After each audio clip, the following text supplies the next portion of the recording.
That's a great new song. All right. Doge is getting ready to root out more government waste at places like the IRS. There's also a plan to audit the gold at Fort Knox. This as the left attempts to go nationwide to keep them on a short leash. Today, anti-Musk organizers tried to hold 50 rallies in 50 states, but it wasn't just the streets. Anti-Doge grievances also hitting the airwaves. Watch. I'd just like you to show that you give a damn, that you got a little emotion about the fact that people are losing their jobs indiscriminately. Just like to see somebody wake the hell up and get excited about the fact that your country is under assault. They're not at the gate anymore.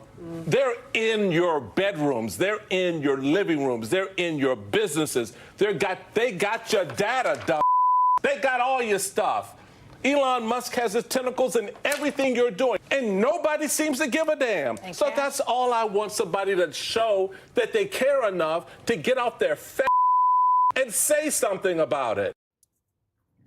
I'm trying to remember if anyone ever got that passionate about mass layoffs in the automotive industry or in financial services, Jesse. Well, I remember when the Keystone Pipeline workers got shelved. Yes. No one cried. They said, learn to code. Learn to code. Or all those guys that were working for the U.S. military were fired for not getting vaccinated. Or all of the black Americans who lost their jobs to migrants. No one cared. But some people got an 8-month buyout, a severance package with full benefits. It's not really the same. Dana, we are waging a 21st century information warfare campaign against the left, and they are using tactics from the 1990s. They are holding tiny press conferences, tiny little rallies. They're screaming into the ether on MSNBC. This is what you call top-down command and control. You get your talking points from a newspaper, and you put it on the broadcast network, and then it disappears. What you're seeing on the right is asymmetrical. It's like grassroots guerrilla warfare. Someone says something on social media, Musk retweets it, Rogan podcasts it, Fox broadcasts it, and by the time it reaches everybody, millions of people have seen it. It's free money. And we're actually talking about expressing information. They are suppressing information. If you watch CBS News, they don't even talk about the scandals that the money is going to. Sri Lankan transgenders are getting electric cars. It's costing millions of dollars. They don't tell you about that. We tell you about it. It's colorful, it's witty, it's interesting, and it goes viral. That's the difference. They are late to the game, and there's no way they're catching up. You did a little deep dive today on Fort Knox. That I did. The interesting thing about Fort Knox is that the K is silent. Did you know that? KNOX, and K stands for Krugerrands, which suggests that perhaps there's less gold in Fort Knox than you think. You know, Fort Knox is evil. In 1933, Jesse, a few years before you were born, FDR declared private ownership of gold to be illegal and then took it under the threat of imprisonment. That was our gold.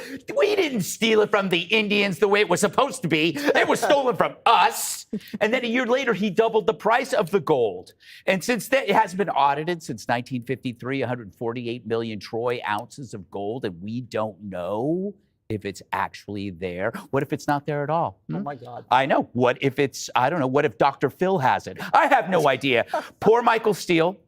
If he doesn't do that every day, he doesn't have a job. He's the guy you go to for the exploding head move. He's like that stress ball, you know, the stress ball you squeeze and the little things pop out of the ears. He has to do that every day because he used to be the former RNC chair 14 years ago, and he became the former RNC chair back then, and he's been milking that ever since.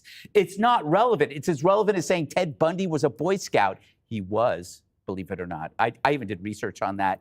What's hilarious about the protests, and then I'll shut up, although people want me to keep talking, those protests are the same exact game plan that is used by USAID and other countries, which is to undermine foreign countries or the sitting governments in those countries by creating discontent.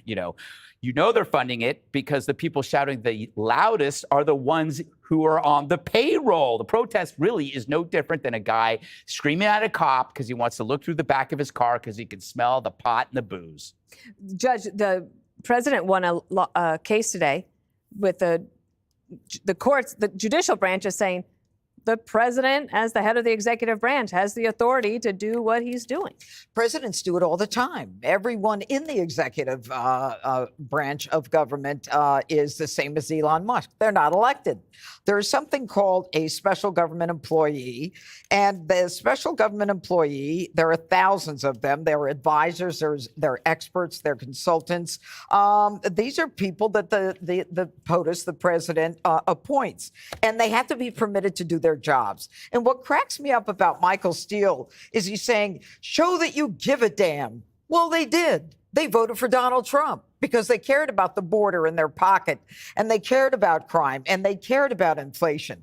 And then he says, they got your data, you dumb ASS. Well, so did Clapper when he testified before Congress and said, well, we don't really spy on Americans, and then shifts his eye to the left and says, well, not wittingly.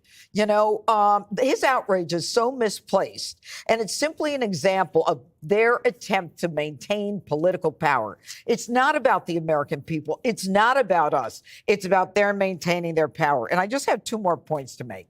Now they're going into the IRS. And the IRS has a system, and Jesse, you talked about antiquated systems. The IRS system, I think, was built in the 60s. And it is so antiquated that their IT system has failed all the fraud that they have since identified. And Lois Lerner unfairly targeted 501c3s that were conservatives, and nothing happened to her. You know, that's what happens on the left. We just forgive everybody on the left if they can do something wrong. Well, that's not going to happen anymore because with Elon Musk, they're identifying crazy things like NIH, National Institute of Health. You say, you can't cut back on that. You can't let people go. And the bottom line is they've got studies on the effect of meditation on parrots. It's all waste and fraud so that they can keep jobs when they're not in power. Right. It's like some of these things, Jessica, you could say, well, maybe they are worthwhile programs, but do they need to be paid for by federal dollars? And whoever the next Democratic president is in the future, if DOGE is even slightly successful, the government will be leaner, there'll be less waste, fraud, and abuse, and they could do more with what they have. Totally. And I think Michael Steele was talking about elected officials from the Democratic Party. He wasn't yelling about rank and file Democrats. He was basically saying to the party infrastructure, you're doing this all wrong. Like having rallies in Washington, D.C. is not getting the message out about what the real implications of these cuts are. And yeah, whatever Jesse says, I mean, maybe we'll find out next week that it's, you know, as true as the condoms to Gaza, but there's real stuff in stores. You could be. Oh, cool. I did. Okay. So he made that up. Don't bother fact checking it. It was made up. You need to talk about the 3,400 people from the fire service that were fired. For instance, I mean, Donald Trump was out in California talking about how we need more people working on this, that you need to be raking the leaves. Then we're firing people. There, 57% of the land in California is run by the federal government. So you need to do that. Firing these disease detectives when we have measles outbreaks. You could talk about that. Go out to your home constituents and talk about that. The nuclear weapons workers that were fired and then they had to get rehired because that was a mistake. Or even on a day like today, and I understand that the plane flipped over in Canada, that they're firing air traffic controllers and they're showing no cause, not based on performance or conduct for doing that. They did it Friday night on Valentine's Day at 7 p.m. So Not you talk Valentine's Day. The best day of the year. No, but those are real stories that are affecting Americans on the ground. All right, up next, Vice President J.D. Vance ripping into CBS host Margaret Brennan for linking the Holocaust to free speech, of all things.